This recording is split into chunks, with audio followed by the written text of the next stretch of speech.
Assalamualaikum warahmatullahi wabarakatuh. Perkenalkan, nama saya Nadia Nur Hasanah, nomor induk mahasiswa 194844037, Prodi D3 Farmasi 1B semester 3. Pada video ini, saya akan menceritakan hal-hal penting dari 5 metode ekstraksi, yaitu maserasi, perkolasi, infundasi, sokletasi, dan destilasi. Saya juga akan menceritakan teknis dari KLT kurkumin. Metode ekstraksi yang pertama yaitu maserasi. Pengertian maserasi. Maserasi adalah cara penyaringan sederhana dilakukan dengan cara merendam serbuk simplisia dalam cairan penyari. Cairan penyari akan menembus dinding sel dan masuk ke dalam rongga sel yang mengandung zat aktif. Zat aktif kemudian akan larut dalam cairan penyari. Karena adanya perbedaan konsentrasi antara larutan zat aktif di dalam sel dengan di luar sel, maka larutan yang lebih pekat akan terdesak keluar. Peristiwa ini akan terus berlangsung sampai terjadi keseimbangan konsentrasi antara larutan di luar sel dan di dalam sel. Maserasi umumnya digunakan untuk penyarian simplisia yang mengandung zat aktif yang mudah larut dalam cairan penyari dan tidak mengandung zat yang mudah mengembang dalam cairan penyari. Cara kerja dari maserasi. Pertama, dilakukan dengan cara 10 bagian simplisia dengan derajat halus yang sesuai dimasukkan ke dalam bejana. Kedua, tambahkan 75 bagian cairan penyari, ditutup dan dibiarkan selama 5 hari terlindung dari cahaya sambil berulang-ulang diaduk. Ketiga, setelah 5 hari, diserkai, ampas diperas. Keempat, ampas ditambah cairan penyari secukupnya, diaduk dan diserkai sehingga diperoleh seluruh dari sebanyak 100 bagian. Kelima, bejana ditutup dan dibiarkan di tempat sejuk, terlindung dari pengaruh langsung cahaya selama 1-2 hari. Yang keenam, endapan yang terjadi dipisahkan. Yang ketujuh, hasil sari dengan cara maserasi perlu dibiarkan 2 hari untuk mengendapkan zat-zat yang tidak diperlukan tetapi ikut terlarut dalam cairan penyari. Keuntungan cara penyarian dengan maserasi. Yang pertama, dapat diefektifkan dengan pengadukan, pemanasan, dan remaserasi. Yang kedua, cara pengerjaannya yang mudah. Yang ketiga, peralatannya sederhana dan mudah diusahakan.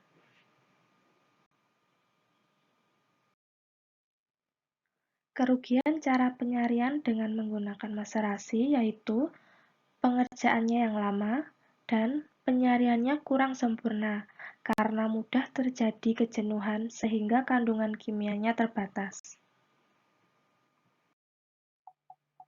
Berikut adalah gambar alat maserasi. Metode ekstraksi yang kedua, perkolasi. Pengertian dari perkolasi adalah cara penyarian dengan mengalirkan cairan yang selalu baru melalui simplisia yang telah dibasahi.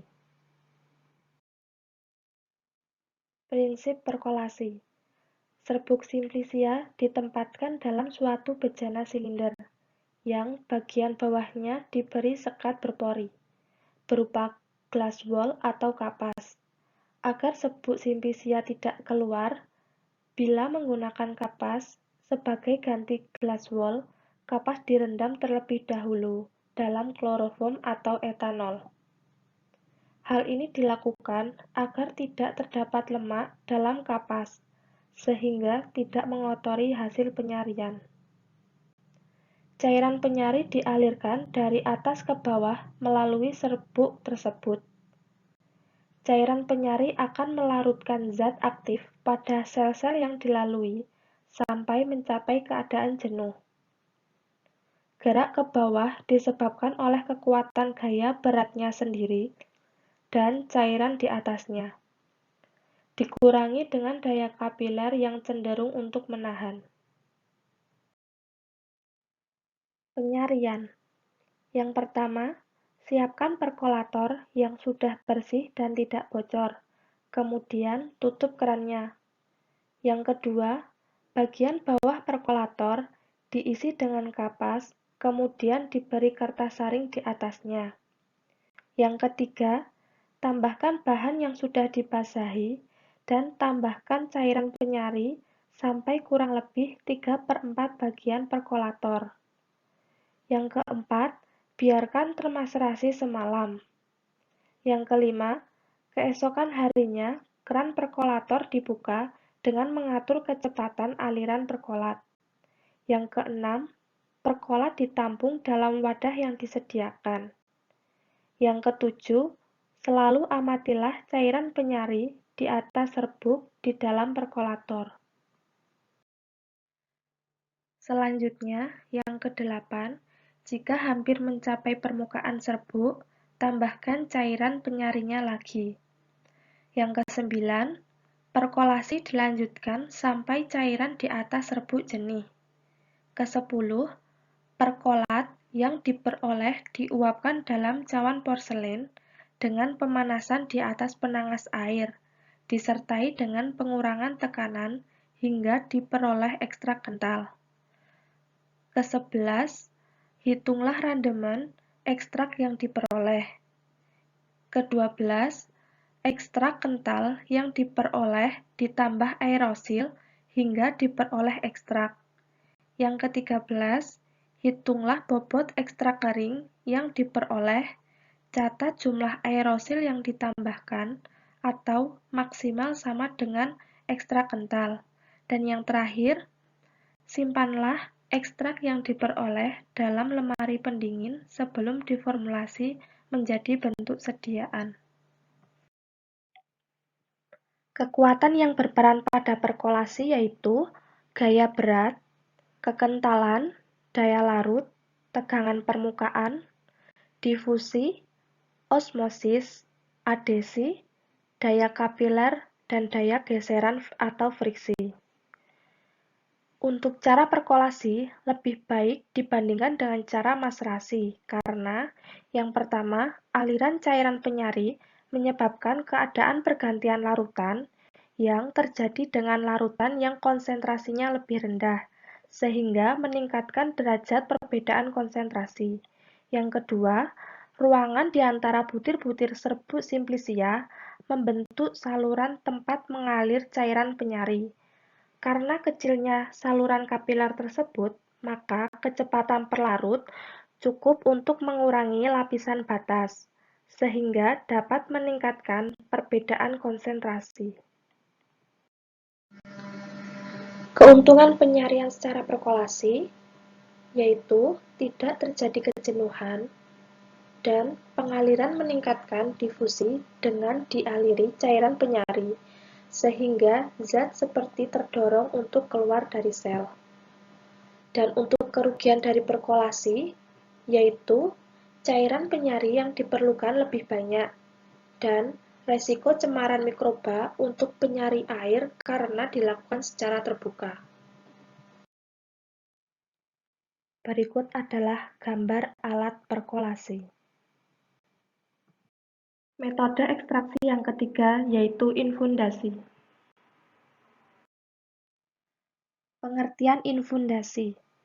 Infundasi adalah ekstraksi dengan pelarut air pada temperatur penangas air atau bejana infus tercelup dalam penangas air mendidih dengan suhu 90 derajat Celcius selama 15 menit. Infundasi menyari zat yang larut dalam air dan tahan terhadap pemanasan.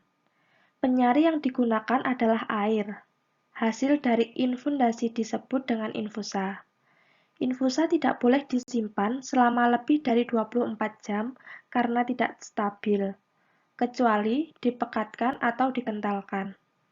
Infus diserkai atau disaring sewaktu masih panas melalui kain flanel atau kain kasa. Untuk mencukupi kekurangan air, ditambahkan air mendidih melalui ampasnya yang kemudian diperas dan diserkai. Infus simplicia yang mengandung minyak atsiri harus diserkai setelah dingin, sedangkan infus asam jawa dan simplicia yang berlendir tidak boleh diperas. Cara penggunaan panci infusa. Panci B diisi dengan air hingga menyentuh dasar dari panci A yang berisi bahan simplicia dan aquades. Kemudian dipanaskan hingga panci B mendidih. Jika tidak mempunyai termometer, maka ketika panci B mendidih akan memiliki suhu 100 derajat Celcius, sehingga diperkirakan panci A memiliki suhu 90–98 derajat Celcius. Sejak panci B mendidih, dihitung mulai detik ke-0 untuk 30 menit kemudian. Jika menggunakan termometer, celupkan termometer pada panci A. Setelah 30 menit, matikan kompor, kemudian diangkat. Tuang panci A, kemudian disaring menggunakan kain saring dan dihasilkan filtrat yang disebut infusa. Setelah menjadi infusa, maka bisa dilakukan pengentalan atau pemekatan. Keuntungan infundasi yaitu unit alat yang dipakai sederhana dan biaya operasionalnya relatif rendah. Untuk kerugian dari infundasi, pertama, zat-zat yang tertarik kemungkinan sebagian akan mengendap kembali apabila kelarutannya sudah mendingin atau lewat jenuh. Kedua, hilangnya zat-zat atsiri. Ketiga, adanya zat-zat yang tidak tahan panas lama. Di samping itu, simplicia yang mengandung zat-zat albumin, tentunya zat ini akan menggumpal dan menyukarkan penarikan zat-zat berkhasiat tersebut. Berikut adalah gambar alat infundasi. Metode ekstraksi yang keempat yaitu sokletasi.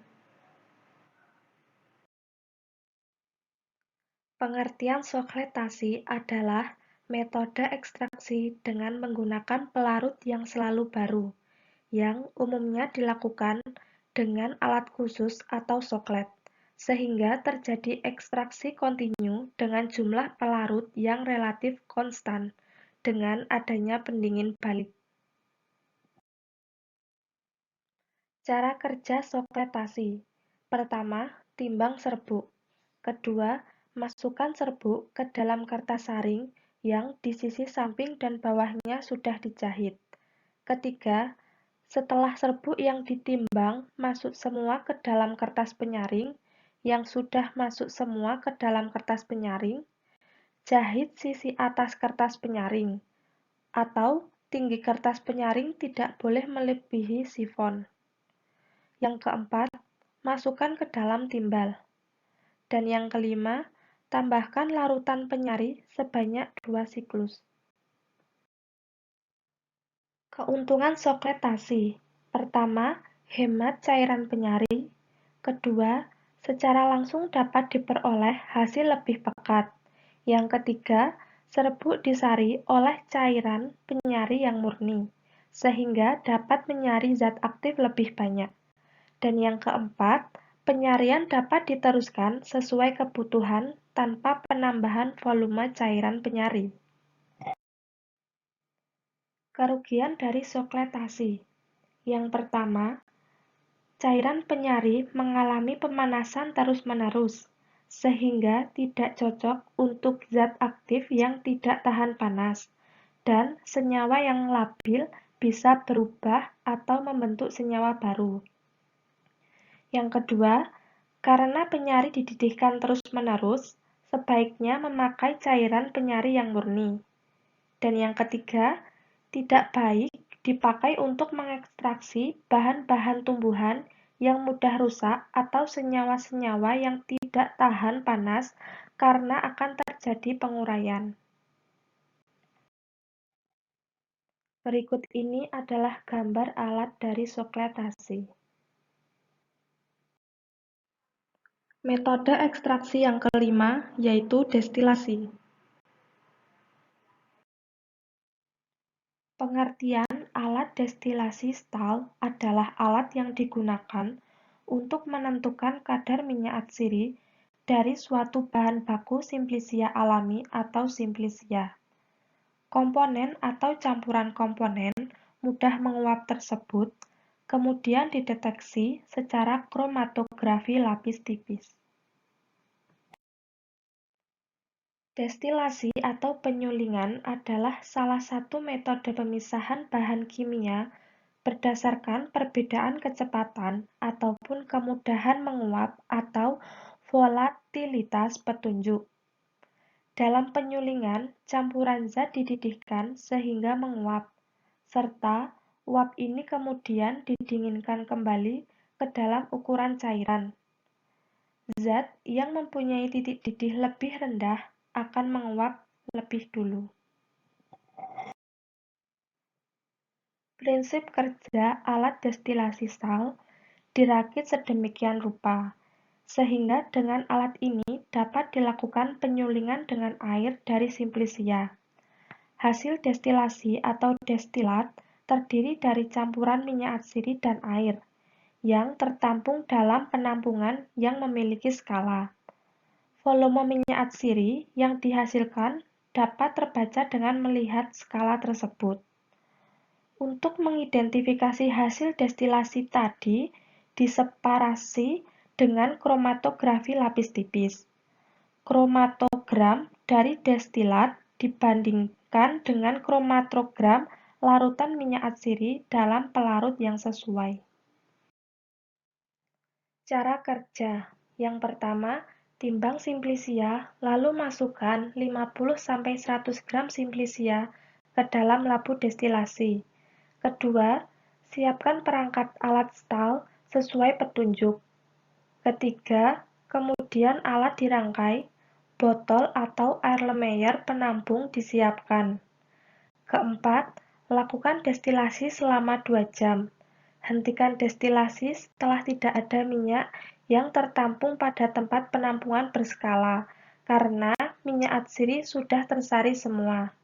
Dan yang kelima, pisahkan minyak atsiri dari air. Masukkan dalam flakon yang sudah ditara. Ukur minyak untuk menghitung nilai rendemen dan juga uji KLT. Keuntungan dari destilasi. Yang pertama yaitu dapat memisahkan zat dengan perbedaan titik didih yang tinggi. Kedua, produk yang dihasilkan benar-benar murni. Kerugian destilasi. Yang pertama, hanya dapat memisahkan zat yang memiliki perbedaan titik didih yang tinggi. Kedua, biaya penggunaan alat ini relatif mahal. Ketiga, berlaku hanya untuk zat dengan fase cair dan gas. Berikut ini adalah gambar alat dari destilasi. Yang keenam yaitu KLT kurkumin. Pengertian kromatografi lapis tipis. Kromatografi lapis tipis merupakan salah satu analisis kualitatif dari suatu sampel yang ingin dideteksi dengan memisahkan komponen-komponen sampel berdasarkan perbedaan kepolaran. Kromatografi lapis tipis menggunakan fase gerak berupa eluen dan fase diam berupa plat dengan absorben yang tidak mudah bereaksi. Contohnya silika gel, aluminium, atau selulosa. Sistem KLT kurkumin. Fase diam menggunakan silika gel F254. Fase gerak menggunakan kloroform banding metanol atau 8:2. Deteksi visible berwarna kuning, UV berwarna kuning terang. Prinsip kerja KLT. KLT digunakan untuk memisahkan komponen-komponen berdasarkan perbedaan absorpsi atau partisi oleh fase diam di bawah gerakan pelarut pengembang atau fase gerak. Cara kerja kromatografi lapis tipis kurkumin. Pertama, persiapan fase gerak dengan membuat larutan. Mengukur 8 mili kloroform dan 2 mili etanol. Masukkan ke dalam bejana. Pastikan bejana selalu dalam keadaan tertutup. Kemudian, masukkan kertas saring ke dalam bejana untuk mengetahui kejenuhan di dalam bejana. Kedua, persiapan penotolan. Penotolan dimulai dari 1 cm dari bawah, batas atas 1 cm dari atas. Jadi, jarak elusi 8 cm. Pemberian penamaan pada titik batas atas dengan baku dan sampel.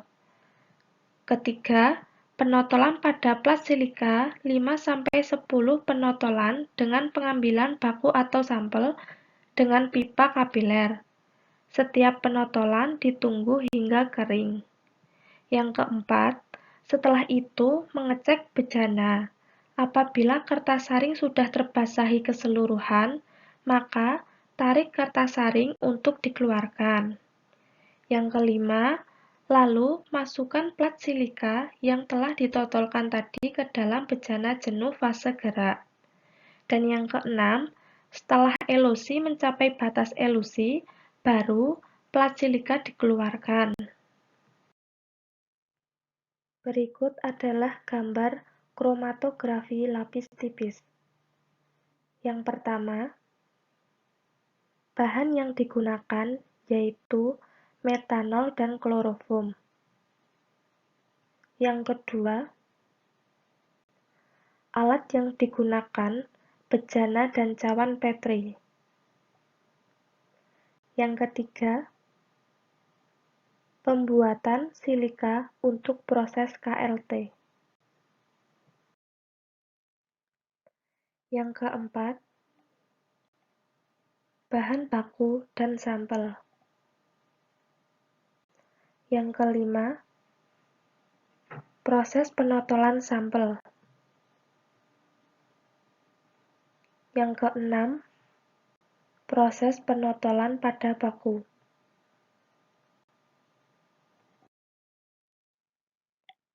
Yang ketujuh, silika dimasukkan ke bejana dengan penutup cawan Petri. Ditunggu hingga sampai batas elusi. Yang kedelapan, sudah mencapai batas elusi.